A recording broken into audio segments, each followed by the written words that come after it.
Y conversamos esta noche con el diputado de Renovación Nacional, Diego Chalper. Diputado, ¿cómo está? Muy buenas noches.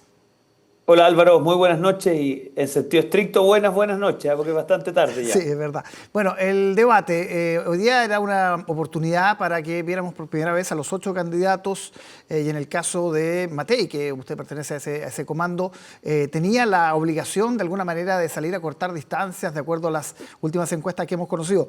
¿Se cumplió o no se cumplió ese desafío? Bueno, lo primero Álvaro, saludar a los auditores que están a esta altura de la noche conectados. Yo creo que qué importantes son los debates. Yo venía planteando los últimos días que iba a haber un punto de inflexión y creo que eso ha acontecido. Por fin hemos visto a los candidatos expresar sus distintos puntos de vista. Y antes de entrar al detalle, yo creo que es muy importante que ha quedado muy claro las dos hojas de ruta que se están presentando en noviembre. Una hoja de ruta de confrontación, de conflicto, de seguir en la pelea, y creo que eso es lo que tiene estancado el país. La hoja de ruta que he intentado proponer, entre ellos Evelyn Matei, me da la impresión que Mike Nichols estuvo también en eso, que es una hoja de ruta en donde el país que todos queremos, un país que recupere la tranquilidad, que recupere el crecimiento, que recupere la capacidad de crear empleo, se hace buscando puntos en común. Y creo que en eso Evelyn ha tenido una actitud muy vehemente de decirlo. Yo sé que no es fácil, yo sé que los desafíos son complejos, pero esto se logra en la medida en que se construye unidad. Y creo que si uno pudiera resumir el momento quizás más potente del debate, es cuando un candidato intenta arrastrar a Evelyn Matei a un conflicto, digamos, barroso, como de poca monta. Y ella, sin embargo, no solo deja claro y pone en su lugar la situación, sino que además es capaz de advertir que lo que está en juego es tan importante, es tan profundo que no hay tiempo para estar en una cosa así. Y invita a los chilenos primero a superar esas divisiones. Segunda es una autocrítica que me parece muy notable en alguien que quiere conducir al país. Y lo tercero y más importante, nos embarca en una hoja de ruta precisa, de futuro, donde nos habla de 1 millón de empleos, nos habla de propuestas concretas como el pie cero, nos dice que en materia de seguridad no hay balas de plata. Entonces yo creo que hemos visto una candidatura que busca decirle a los chilenos, mire, yo no tengo, digamos, la capacidad probablemente de darle una bala de plata para las cosas, pero sí tengo la capacidad de trabajar con seriedad, buscando unidad y buscando futuro. Y creo que en eso, la verdad que Evelyn Matei ha tenido un gran desempeño. Sí, pero se cumple el objetivo, eso lo vamos a saber con las encuestas, pero a su juicio, de lograr acortar distancias con Jara y con Kast. A ver, yo creo que, y siendo objetivo, me parece que uno mira más o menos los análisis que está mirando hasta esta hora y creo que ha sido un muy mal debate para Janet Jara. Y ha sido un mal debate porque se le vio incómoda, se le vio en una pelea más bien menor, se le vio desencajada a ratos. Creo que el minuto en donde Johannes Kaiser le pregunta sobre el costo del subsidio al empleo que quieren hacer y ella no solo no tiene la respuesta inmediatamente de cuánto eso cuesta, sino que además descalifica al candidato Kaiser, creo que da cuenta de un muy mal debate para ella. Y tengo la sensación de que para sus adherentes no ha sido una buena noche. Creo que el minuto en donde Evelyn Matei le pregunta a José Antonio Kast, en muy buen tono, en mi opinión, acerca de cómo se va a alcanzar lo que se ha planteado respecto al recorte en el gasto fiscal, me da a mí la impresión que hay un desafío de ser más preciso en esa respuesta. Entonces, creo que el debate en general da cuenta de que queda mucho camino por recorrer.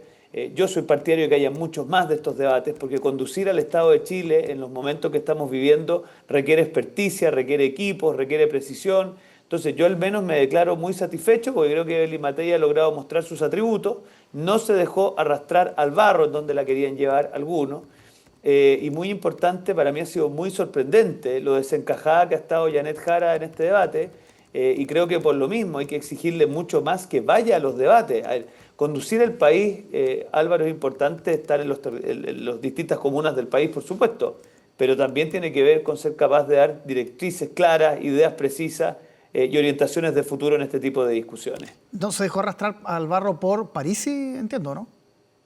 No solamente por Parisi, a ver, lo de Parisi me parece a mí, ella lo dijo muy bien, esto es una agresión. Yo no sé cuál era la pregunta que había detrás de lo que ahí se intentó, pero ella no se dejó arrastrar a eso, sino que más bien dijo, mire, yo no estoy para hablar de esto, no estoy para la pelea chica.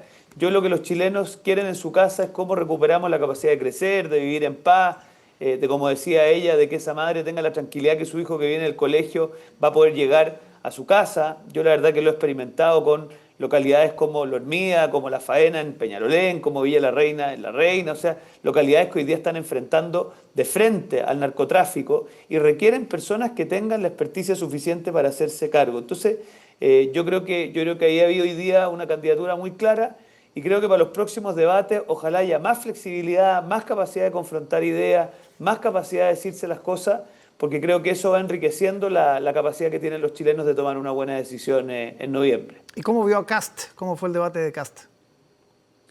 Bueno, José Antonio tiene un libreto muy claro, más o menos tiene ciertas pautas de argumentación bastante reiteradas que las hemos conocido en distintos debates. Yo personalmente creo que hay que afinar mejor la respuesta a una pregunta obvia, que es que si usted dice que va a hacer algo y le pone un monto, bueno, usted tiene que ser capaz de decir con mucha claridad cómo se va a componer ese monto, ¿ah? Y creo que ahí la pregunta de Evelyn, además hecha en muy buen tono, que me parece que es lo que tiene que haber, ¿no es cierto? Buen tono entre aquellos que estamos en la oposición a la izquierda radical. Yo creo que eso hay que afinarlo mejor. Me llamó también un poco la atención cuando se le pregunta sobre seguridad, que está muy bien hablar de salud, de darle seguridad a los CEFAM, pero creo que ahí hay que ser muy claro. Evelyn Matei lo que dice, mire, no hay balas de plata. Esta es una cuestión que está compuesta por medidas en prevención, en detención, en control, en condena, en fin, en distintas aristas del problema. Y creo que eso es lo que se espera en estos debates, que se sea muy preciso en cuáles van a ser las medidas concretas que se van a tomar para sacar al país del marasmo en que nos tiene metido la izquierda radical. Para hacer el barrido completo, algo que decir sobre Kaiser, sobre Parisi, sobre Mike Nichols. A ver, cortito, yo creo que Kaiser ha tenido un buen desempeño, también se le intentó meter en un entuerto, yo te puedo dar fe que Johannes se ha mantenido yendo al Congreso y haciendo su trabajo y poniendo un tremendo esfuerzo en cumplir estos dos roles con mucho rigor y creo que yo creo que Johannes ha tenido un buen debate. En el caso de Marco Enríquez hay que reconocerle un talento muy elocuente, ¿no es cierto?, en sus líneas argumentales. Yo creo que Harold le aporta, digamos, profundidad, seriedad y por lo tanto ha sido una contribución y en el caso del señor Artés, yo la verdad que tengo diferencias muy, muy profundas con lo que él propone como mirada de sociedad y la verdad que comparto prácticamente nada de lo que él ha dicho. Ahora, yo creo que con todo ha sido un debate muy sincero, muy franco y es lo que estamos buscando construir, ¿no? Sí, lo llevo a otros temas también, diputado, a propósito de lo que se está discutiendo por la multa por el voto, ¿no? Finalmente hubo una propuesta del gobierno que se aprueba en el Senado, pero hay bastantes dudas en el oficialismo. Yo ayer conversaba con el diputado Manucheri, por ejemplo, decía que todavía encuentra que es un monto muy alto, así que no está para nada claro. No somos un buzón, dijo también, por lo tanto no está nada claro que se vaya a aprobar por parte de los diputados oficialistas. ¿Cómo ve ese tema? A mí me quedó claro, Álvaro, cómo iba a ser la recta final de este gobierno cuando para el presidente Boric el proyecto de permisos sectoriales es un proyecto emblemático, pone el capital político de su ministro de Economía por delante y 40 diputados de la izquierda chilena lo llevan al Tribunal Constitucional. O sea, ahí me quedó claro que en el fondo acá están en la dinámica del sálvese quien pueda, tratando de hablarle a sus nichos de apoyo de campaña y absolutamente desafectados del gobierno. O sea, aquí no es que tengamos el síndrome del pato cojo, ya tenemos un pato que francamente no conduce el país. Entonces, yo creo que en que los parlamentarios se plieguen a lo que el gobierno ha acordado en el Senado, se juega la mínima gobernabilidad que le queda al gobierno y también la continuidad de la ministra Cesprés. Yo creo que es tan profundo, porque cuando el gobierno pone su palabra en una decisión y los parlamentarios no te respaldan al nivel de lo que aquí está aconteciendo, porque lo que pasó en la Cámara, Álvaro, es que la mayoría abrumadora de los diputados oficialistas no estuvieron dispuestos a acompañar al gobierno, entonces la crisis es extremadamente profunda. Yo espero que lo que aquí se ha acordado, que además tiene que ver con la certeza de las reglas electorales en un proceso que viene en un par de semanas más, yo creo que sean capaces de ponerse de acuerdo, más que por la cosa política, es porque el país no se merece que además de los muchos legados negativos de este gobierno, incorporen además el legado negativo de trajinar las normas electorales. Hay bastante polémica también en el oficialismo, hay harto ruido por los recortes presupuestarios que si bien no se conocen en detalle, ha trascendido que podrían afectar la seguridad y en esta jornada la candidata Janet Jara fue una de las primeras en reclamar y también cuestionar al gobierno. ¿Esta va a ser una tónica, de acuerdo a lo que usted decía también, más o menos constante? Yo creo que hay una desafección total del gobierno del presidente Boric. Yo creo que el presidente Boric está a un nivel de ausencia impresentable, para serle sincero. Creo que nos digan que vienen recortes presupuestarios en la Estrategia Nacional de Crimen Organizado, en minutos, en donde si hay algo que tenemos que enfrentar con vehemencia, se lo digo como presidente de la Comisión de Crimen Organizado, es al crimen organizado, entonces yo ya no solamente tenemos un gobierno que no está conduciendo el país, sino que además se le han ido acabando los últimos cables de conexión con la realidad. Yo espero que esto sea corregido a la brevedad. Nosotros hemos estado conversando como oposiciones y nosotros no le vamos a aprobar un presupuesto al gobierno que ponga en riesgo la seguridad del país, que ponga en riesgo la capacidad de crecer y por lo tanto espero que el ministro Grau tenga claro que nosotros vamos a ser muy exigentes en la tramitación de la ley de presupuesto. Claro, en ese sentido, en materia de seguridad, ustedes podrían de alguna manera durante la tramitación también presionar para que ahí no hubiera recortes o también lo que han pedido, ¿no? Que hubiera mayor flexibilidad para no quedar completamente amarrados al presupuesto de este año. Ambas cosas, Álvaro, porque a ver, este gobierno tiene que entender que este presupuesto es un presupuesto de transición a una alta probabilidad de que haya alternancia en el poder. Es decir, que el próximo gobierno sea un gobierno de oposición. Y eso exige tener sentido de Estado y dejar al próximo gobierno hacer lo que estima pertinente y es lo que van a escoger los chilenos en noviembre.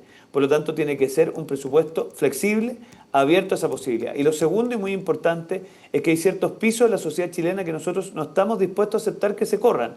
Uno de ellos es el combate al crimen organizado, fortalecer a Carabineros. Se le había comprometido por parte de la ministra Toá un bono por asignación de riesgo equivalente a los programas de mejoramiento de la gestión en el mundo del sector público. No se les ha cumplido. Hoy día tenemos a Carabineros con demandas laborales exigibles y razonables que no se les ha cumplido.